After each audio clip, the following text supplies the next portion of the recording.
to Siargao! Ayan, after ilang araw namin pinag-isipan kung tutuloy ba kami mag-Siargao by land, ay finally natuloy na nga. Kasi alam naman natin na long hours talagang travel yun. As per Waze nga, sabi nga dito is magta-travel kami ng 8 hours papuntang Surigao City. At yes, 8 hours nga talaga ang travel namin para makarating dito sa Surigao City from Davao City. Nagpapahinga lang ng mga ilang minuto at saka dire-diretso na talaga yung biyahe namin. At eto nga yung itsura ng kanilang port dito sa Surigao City. Ay kinaganda nga lang kapag travel by land is makakatipid ka talaga sa pamasahe. At meron din silang parking space dito na pwede mong i-parking sa sasakyan mo at magabayad ka ng 250 per day. Opo, medyo may kamahalan din pero mas nakakatipid ka na talaga kaysa mag-plane ka. Imagine 5 na kami lahat at nagastos lang namin sa gasolina is 1.5. Ayun nga lang, no, kung hindi ka sanay mag-travel ng long hours, mapapagod ka talaga. Pero kami to adventurous kami. Hindi nga namin naramdaman yung 8 hours na travel actually. Umalis kami sa Davao ng mga 5:30 AM at nakarating kami dito sa Surigao City ng mga around 2 PM. Buti na lang din at naabutan namin yung last trip nila dito sa Fastcraft. Air condition na rin para itong Fastcraft na sinakyan namin. Vince Gabriel Liners nga pala itong sinakyan namin. Actually, marami namang Fastcraft dito na pagkapilian ninyo. At eto nga yung pamasahing binayaran namin. Discounted na yung 9 years old. 270 na lang yung binayaran namin sa kanya. Yung SP naman nasa mga 400 plus. At kami namang adult is nasa mga 585 pesos. Nalibre pa nga si Sabrina kasi sabi is 4 years old pa lang naman siya. Pwede naman siyang ikandong na lang. Kaya nakatipid din kami ng onti for her. Air condition na rin para itong Fastcraft na to. Pero dahil marami ang nakasakay dito, hindi mo maramdaman yung lamig ng aircon. Parang mas maganda pa siguro kung binuksan na lang nila yung bintanang ito. At ayun na nga, ang in-expect kong 1.5 hours na makarating kami is 2.5 hours. Ang layo pala talaga niya. Kaya ayan na, medyo nahapunan na kami, 5 PM. So, total talaga na travel, pati dito sa port papuntang Siargao, parang 12 hours nga talaga. Tama yung calculation ng Waze. Dito nga pala kami bumaba sa Dapa at ang pupuntahan namin is ang General Luna. Kaya naghanap na kami ng tricycle papunta doon. Ang maganda naman dito is marami talagang tricycle na sasalubong sa inyo. Sa totoo lang, mas na-enjoy ko itong ganitong trip na DIY lang kaysa mag-book ka online. Kasi mas nakakatipid ka. Pero kung gusto mo naman yung komportable like dire-diretso na lang, may private van naman na pwede niyong kunin or sumali sa tour. Pero kami kasi gusto namin ang adventure at tipid version. Kaya itong pinili namin. So, ito yung tricycle na sinakyan namin. And fairness ito kay Kuya, mabait naman po siya. Yung pamasahe pala from here sa port, papunta dun sa General Luna is nasa 400. And marami naman kami, 5 kami. So, para sa akin, sulit na siya. And all fairness, mabait si Kuya, masarap siyang kausap. Chinika niya about Siargao. Sinabi din niya na baka gusto namin na kunin na lang namin siya para i-tour kami sa mismong Siargao. At since nakita naman namin na sincere at mabait naman talaga si Kuya, at para makatulong na yun kami sa kanya para kumita siya, kinuha na lang din namin siya. Instead, nakukuha kami ng private van para sa tour. At nakita din namin na mas nag-e-enjoy itong mga Bornakis namin na sumakay kami sa tricycle kaysa sa private car. Hindi asa pa kami noon, makatipid pa kami. At ito na nga, nakarating na kami sa dress place. Nakuha lang namin to sa Aguda. Located lang ito sa General Luna. Medyo natagalan lang kami sa check-in kasi hindi namin na-inform yung may-ari dito na darating kami ng late. Buti naman is responsive naman siya kaya nakapasok na agad kami dito sa aming kinuhang room. Ito na pala yung room namin sa dress place. Ito guys is napakamura lang ng room na ito. Nasa mga 2.5 per night lang ito guys at good for 5 packs na siya. Kompleto na rin, air condition, may TV, tsaka may ref. Pwede ka rin makapagluto dito. Actually, medyo malaki na siya for us kasi maliliit lang naman yung kasama namin. At ay kinaganda rin sa lugar na ito is sobrang lapit lang talaga niya sa iba pang mga pasyalan. Kasi nga, ang General Luna is a primary tourism and commercial hub ng Siargao Island. Ang dami rin kainan dito na pwede nyo puntahan. Walking distance lang talaga. So, eto na nga, back to this room. Isa rin sa nagustuhan namin dito is may wifi na rin sila. Yes, free wifi. At free na rin tong tubig nila dito. At diba, makapagluto ka rin dito. So, makakatipid ka talaga. Mga 3 nights lang din naman kami dito kasi uuwi din kami agad sa Surigao kasi birthday ng tatay namin. So, ito yung CR nila guys. Malawak din naman yung CR. Okay din naman siya. Tsaka malinis din. So, after ko nga kayo i-tour dito is naghanap na kami ng kainan. Since late na nga kami nakauwi, hindi na ako nakapagluto. So, naghanap na kami ng kainan. Ayan. So as what I have said a while ago, walking distance lang po yung mga kainan dito. Gusto pa nga namin talaga mamasyal dito pagkarating namin. Pero dahil umulan, naisipan na lang namin na bumili na lang ng ulam dito sa malapit sa amin. At kakain na lang kami sa mismong kwarto namin. At eto nga yung itsura ng Dress Place kapag umaga naman. Ayan, maganda naman pala din yung structure ng mga bahay nila dito. Para sa akin, aesthetic, affordable, and accessible lang talaga itong place na ito. So, kinabukasan nga ay agad-agad na kaming jumoin ng Island Hopping. Yung Island Hopping, guys, is binook na namin nung nandito na kami mismo sa Siargao para mas makatipid kami. Kasi, to be honest, kapag mag-book kayo online is hindi na kayo makaka-discount. Lalo na kung kasama nyo is mga bata lang talaga. Kapag dito lang kasi kayo mag-book, guys, maraming mag-o-offer naman dito at bibigyan kayo ng discount kapag kasama nyo is mga bata lang din naman. So, instead na 1.5 per head na Island Hopping Tour, nakukuha lang kami ng 1.4 per head at nalibre pa si Sabrina. O, diba? Mas makaka-discount ka nga talaga kapag dito ka na mismo mag-book kaysa sa doon sa mga online platform pa. It's May 8. Oh, it's Daddy's birthday. Happy birthday, Daddy. Happy birthday, Daddy! Happy birthday, Daddy! How old are you? I'm 24 years old. No, 34. Ah? Happy birthday, Daddy! Happy birthday! Happy birthday, Daddy! So, sa nabook nga namin na island tour, kasama na doon ang pick-upin kami sa place namin. At pati na rin kapag uuwi na kami. Ganun po sila ka-organized dito. At ayan, para makita nyo rin at ma-enjoy nyo rin yung view, eto nga pala yung itsura ng General Luna, Siargao. Grabe, sobrang na-amaze ako kasi may mga areas din dito na talagang preserve nila yung mga building, hindi nila binago yung itsura. Para ma-appreciate mo pa rin yung mga old buildings katulad ng dati. At eto na nga pala yung aming meeting point dito sa parang market nila. So, ang kinagandahan dito sa tour na to is marami ng islands sa papupuntahan ninyo at may pa-free lunch na rin sila dito. So, dito sa tour na to is 3 islands na yung mapupuntahan namin. Guyam Island, Daco Island, and Naked Island. Yung 3 island naman talaga so far ang laging pinupuntahan ng mga tourists din dito sa Siargao. Are you excited, Sabrina? Yeah? Yes. Me too, I'm excited. We're gonna go to the beach. We're gonna go to the... Ayan na nga, maya-maya ay dumating na yung aming sasakyang boat para sa aming island hopping. So, pwede kayong mag-book ng private na kayo-kayo lang, pwede ring joiners para makatipid. Mas mahal din naman kasi kapag private yung gagawin ninyo. And in our case, since 5 lang din naman kami, so why not joiners na lang yung gagawin namin?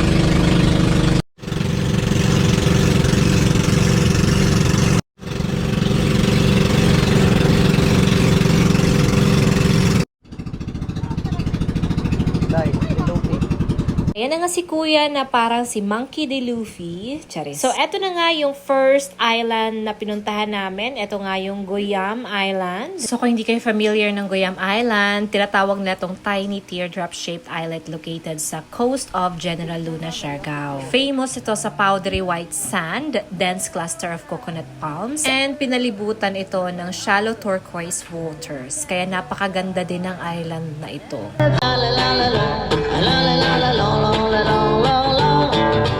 Nakita nga namin dito na may mga nag-photoshoot din dito kasi ang ganda rin talaga ng island. Ito din yung pinakamalapit so far. Ang bilis na namin nakarating dito, mga ilang minuto lang. So, nagstay kami dito ng mga halos 1 oras din. Kaya nag-enjoy din yung mga bata sa Kalangoy. And in all fairness, maganda yung tour nila dito, no? Kasi talagang bibigyan ka ng panahon para i-enjoy yung islet bago mag-proceed sa another islet na naman. May net pa pala dyan, no? Pwede mag-volleyball. I love Guyam. Ito mami, I love Guyam. Yan, may coconut pa yan siya dyan. At eto na nga, nilibot-libot din namin yung Guyam para makita nyo rin kung gaano nga siya kaganda. Ayan, sobrang linaw ng tubig, guys. Kung hindi lang sana sobrang init at kung hindi lang sana menstruation day ko, talagang lumangoy na ako dyan. At sobrang bilib din ako sa ibang mga tao dito, lalo ng mga foreigners. Parang wala lang sa kanila yung init, mga bi. Parang para sa kanila, ano lang yan, init ka lang. Sa sunbathing pa yan sila. Grabe talaga. Tapos eto kami, eto ako, balot na balot. O, diba? And kinaganda din dito guys is may nag-o-offer din na parang drone shot. Magbabayad ka lang ng 500 pesos. Kaya nung inofferan kami, sabi namin sa Naked Island na lang kami magdo-drone shot kasi mas maganda rin doon. So ayan na nga, on our way to our second island, which is the Naked Island.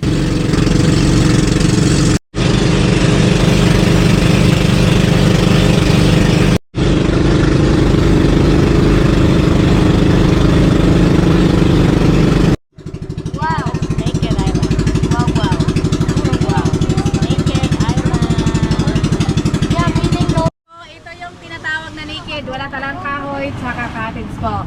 Yes. At yes, literal nga talaga siyang naked, guys. True to its name, it's totally naked. No shrubs, no trees, no structures whatsoever. Ang makikita mo lang sand at dagat lang talaga. At ang init! Naku, ang ginit dito, guys. Pero kita nyo naman dyan yung view. Talagang mapapawaw ka na lang talaga. Kaya ito talaga yung island na pinili ko para magdo-drone shot. Kasi ang ganda. Like literal na sobrang ganda talaga ng island na ito. Zachary na Sabrina, oh, pinalakoy na. Magwa lang sa iya, Ayan, kung confident ka magtupis guys, ang ganda magtupis dito dahil sa view at ang ganda ng dagat. So anyway, ito yung drone shot namin.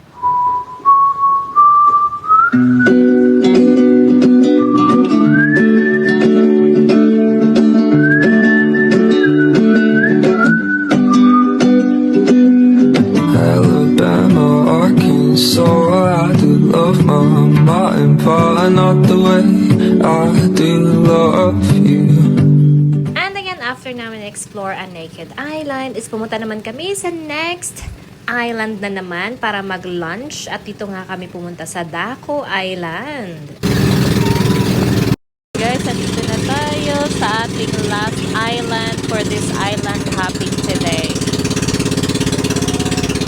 So, kakain tayo ng lunch dito. Wow, grabe, ang ganda.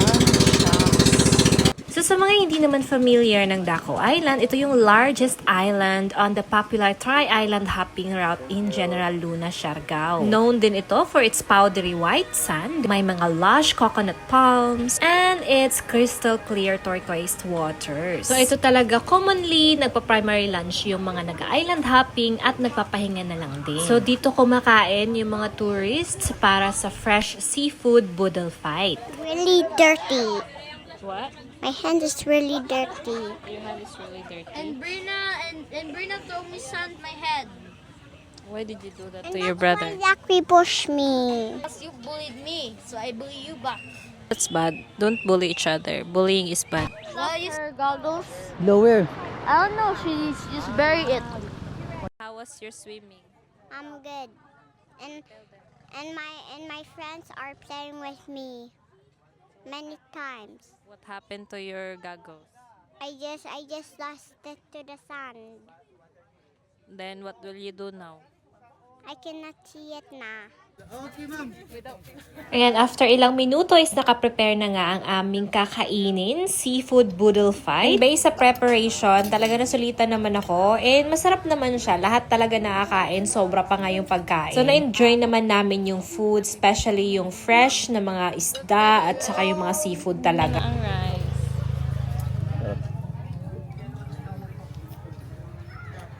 At this point, kinalimutan ko muna yung calorie deficit ko kasi gusto kong i-enjoy yung pagkain, Mima. Kaya ayan, wala mo ng diet for today's video.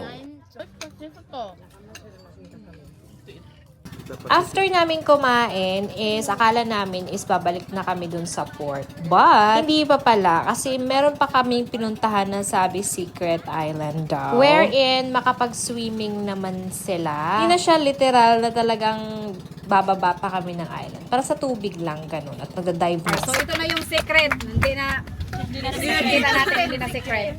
So yes po. So makakatayo lang po tayo. So saglit lang po Ano siya ang mga kauban.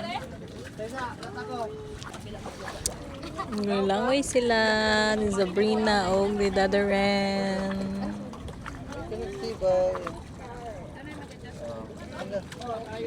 Bye. Gido girls man pa, di ta kalingo. Tanaw na tataman. Tanaw na lang tataman na ni. Wapo kayong dagat guys. Limpyo ka ayo nya. Crystal clear ka ay. So nice. So manali ang last na mo nga gi-stopan. Then balik na dito sa isla.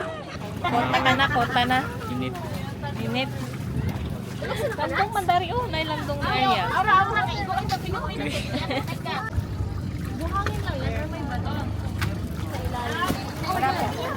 So after ilang minuto namin doon is, ayan na nga, finally, pupunta na kami balik doon sa port.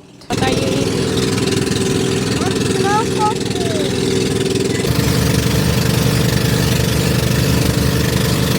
Ano yan, dito na nga nagtatapos ang aming island hopping at so far nasusulitan naman ako sa island hopping na ito. Na-enjoy naman namin. Basta advice ko lang talaga kapag mag-island hopping kayo, magdala kayo ng tubig, magdala kayo ng sunscreen kasi talagang ibang level yung init dito guys. At mauuhaw ka talaga para iwas dehydration na rin. So that's it for our island hopping Siargao vlog. See you again till my next video. Bye!